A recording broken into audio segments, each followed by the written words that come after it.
जैसा कि आप जानते हैं कि ये एआई का जमाना है और हमारी एआई होस्ट सना के मन में भी एक सवाल है। नमस्कार, मैं हूं आपकी एआई होस्ट सना। मैं यहां पर बैठे सभी लोगों से ये सवाल करना चाहती हूं कि दिल्ली चुनाव में कांग्रेस और छोटी पार्टियां किसको नुकसान पहुंचाएंगी।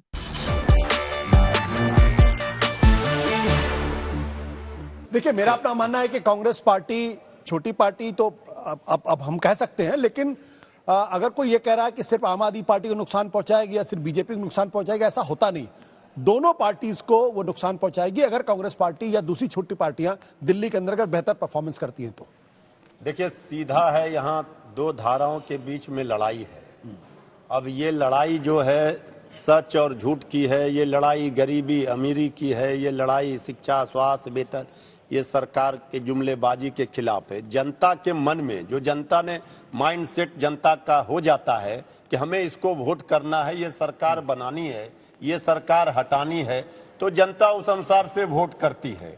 अब वोट काटने का काम तो कुछ न कुछ तो प्रभाव पड़ता ही है, इससे इनकार भी कोई नहीं कर सकता है कि एकदम असर नहीं पड़ेगा। तो किस तरफ असर ज्यादा पड़ता है, अभी तो चुनाव में समय है। जैसे जैसे दिन और बीतेगा इसके बाद क्लियर पिक्चर और सामने आएगा कि क्या हो रहा है। अभी ये स्पष्ट दिख रहा है कि दिल्ली में बीजेपी की सरकार नहीं बनने जा रही है, गैर भाजपा सरकार यहां बनेगी, ये तय है। देखिए, जो यहाँ क्वेश्चन आया है दिल्ली चुनाव में कांग्रेस और छोटी पार्टियां, तो छोटी पार्टियां तो आ गई थी टीएमसी और कौन कौन अभी सपोर्ट भी इनको कर दी है, पर कांग्रेस यहां 15 साल तक राज की है।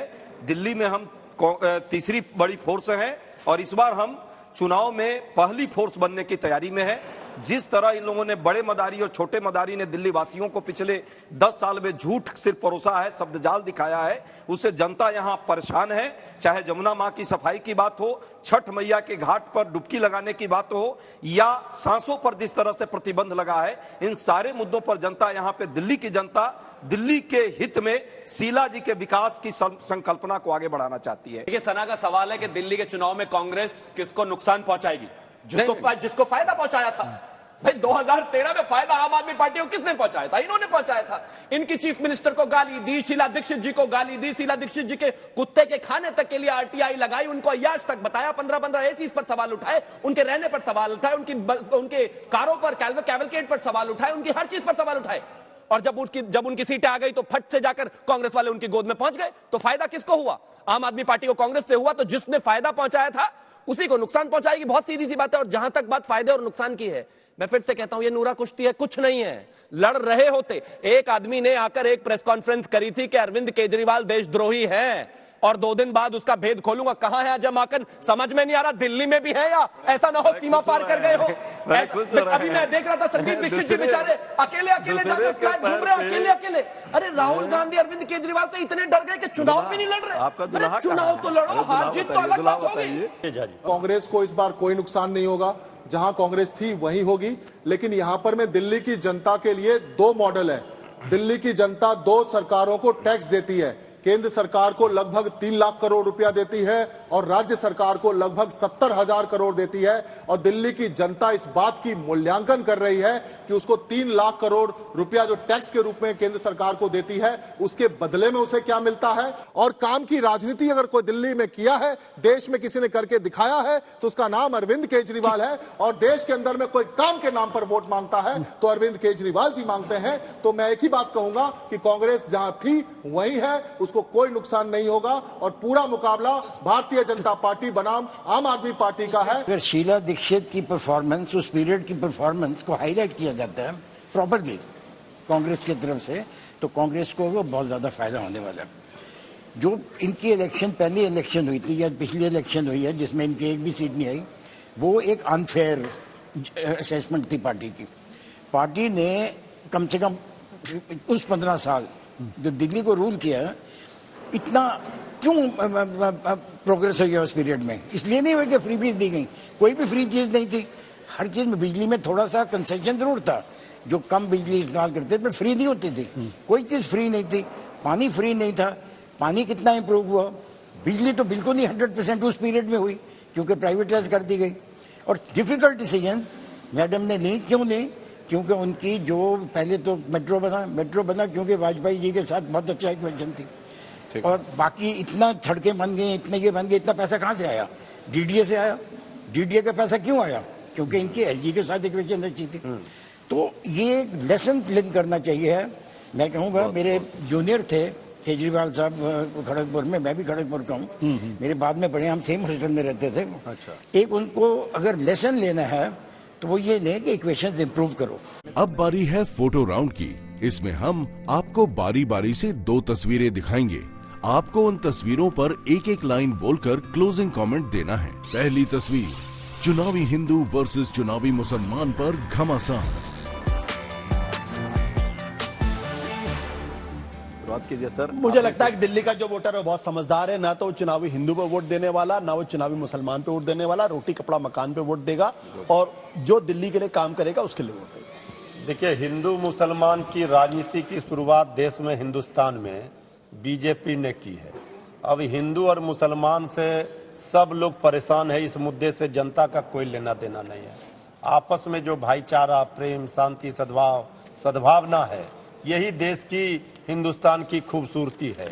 इसमें जिन्होंने आग लगाई है उनको ये सबसे अब कोई फायदा बीजेपी को नहीं होने वाला है। इसलिए ये सब बीजेपी हर चुनाव में जहां जहां आप देखेंगे वहां वहां उनको सिर्फ हिंदू, मुसलमान, मंदिर, मस्जिद, भारत, पाकिस्तान यही याद आते हैं। इसलिए ये सब मुद्दे अब चलने वाले नहीं हैं। दिल्ली, ठीक कहा आपने, दिल्ली के वोटर, मतदाता समझदार हैं और वो अपना भविष्य चुनेंगे, सही देखकर सही निर्णय लेंगे।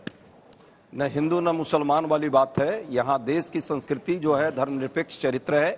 भारत के संविधान में वर्णित जो समानता का अधिकार है, सबको राइट्स मिले, चाहे जीने का अधिकार हो, चाहे खाने का अधिकार हो, चाहे स्वच्छ हवा और पानी पीने का अधिकार हो, इस पर जिन लोगों ने प्रतिबंध लगाया है उनको जनता इस बार प्रतिबंधित करेगी।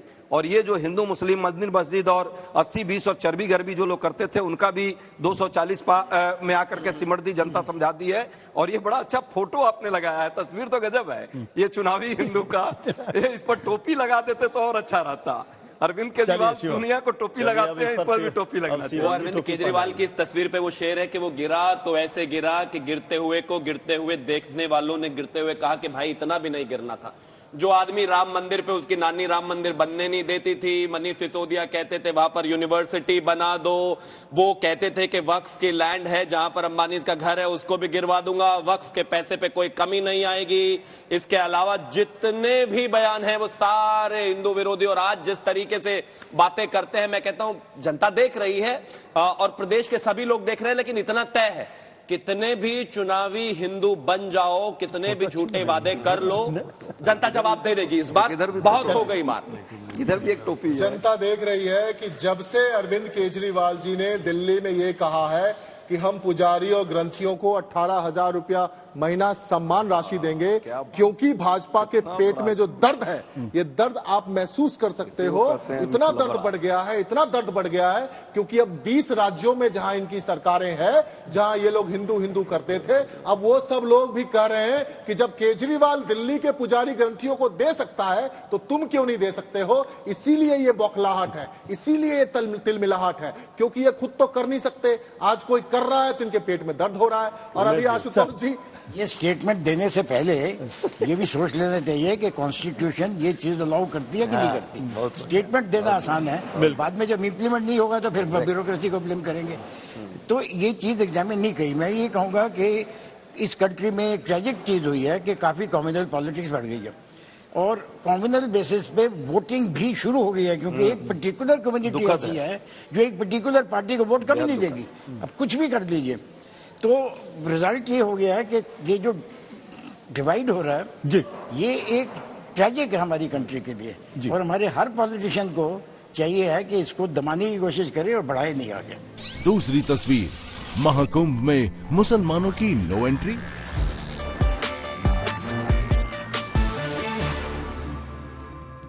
हिंदुस्तान की तस्वीर है, वो तो हिंदू मुसलमान के परे की तस्वीर है। हम तो ये बार बार कहते हैं कि न हिंदू बनेगा न मुसलमान बनेगा, इंसान की औलाद इंसान बनेगा। किसी का भी धर्म स्थल हो, कहीं भी हो, सबको जाने की इजाजत होनी चाहिए। देखिए, हिंदुस्तान की पहचान है दुनिया में, कहते हैं सारे जहां से अच्छा हिंदुस्तान हमारा।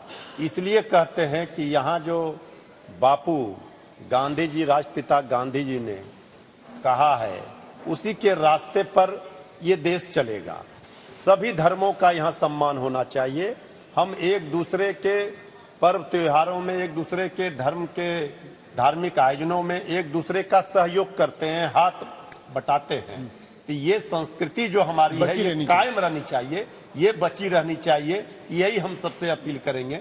इस तरह से देश को ही नुकसान होगा, आने वाली पीढ़ी को इसका नुकसान उठाना होगा।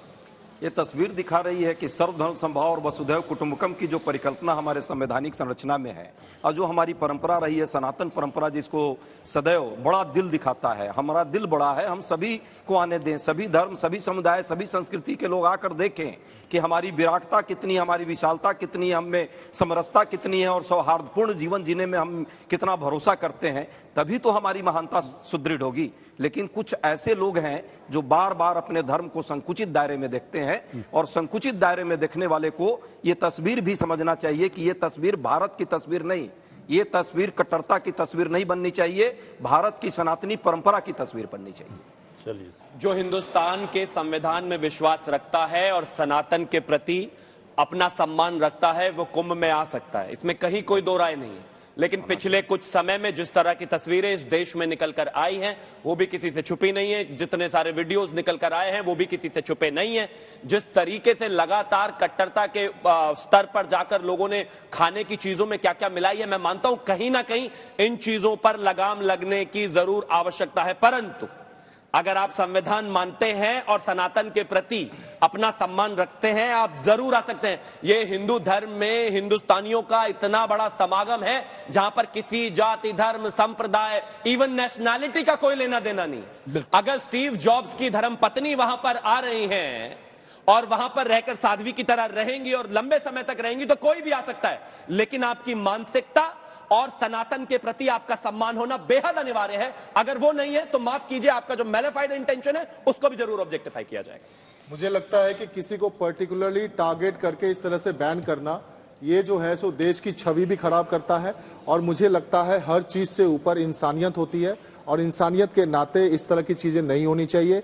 और हमारी पार्टी, हमारी विचारधारा सभी धर्म को एक जैसा मानती है। हिंदू, मुस्लिम, सिख, ईसाई सबको मिलकर के रहना चाहिए, भाई भाई मानती है। हमारा संविधान भी मानता है इस चीज को और हमारी पार्टी, हमारी विचारधारा इंसानियत को सबसे ऊपर रख करके काम करती है। और मुझे लगता है एकदम गलत है कि किसी चीज को पर्टिकुलरली टारगेट करके और कहीं पर रिस्ट्रिक्ट करना। पॉलिटिशियंस को छोड़ दीजिए, पॉलिटिक्स को छोड़ दीजिए, जो हमारी आम जनता है वो कोई डिस्क्रिमिनेट नहीं करती। आम हिंदुओं के घर मुसलमान आते हैं, हिंदू मुसलमानों के घर हिंदू जाते हैं, क्रिश्चियंस के पास फ्रेंडशिप है, अच्छी फ्रेंडशिप है। वो सिर्फ ये नहीं होता कि हिंदू हिंदू की फ्रेंडशिप होगी, मुसलमान की मुसलमान के साथ होगी।